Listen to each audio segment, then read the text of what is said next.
நம்ம இப்போ இருக்கிறது திருப்பூர் மாவட்டம் அவினாசி பக்கத்தில் உள்ள கைகாட்டிப்புதூரில்.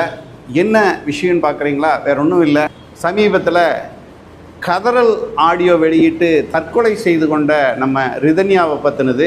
ரிதன்யா ஆரம்பித்து நடத்திட்டு இருந்த ஒரு கிரியேஷன், ஒரு ஃபேஷன் டிசைனிங் கிளாஸஸ் தான் இது. அந்த அறைக்குள்ளே தான் நம்ம வந்திருக்கோம்.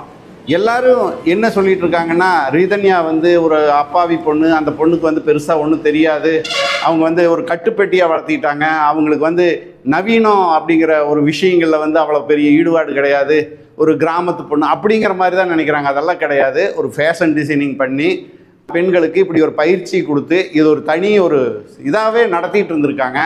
அப்படிப்பட்டவங்க கல்யாணத்துக்கு பின்னாடி இந்த ஃபேஷன் டிசைனிங் கிளாஸ் எல்லாம் நிறுத்தியிருக்காங்க. இதை முதன்முறையாக அவங்க இறந்த பின்னாடி நமக்காக என்னோட வேண்டுகோளுக்கு பின்னாடி அதை திறந்து காட்டினாங்க.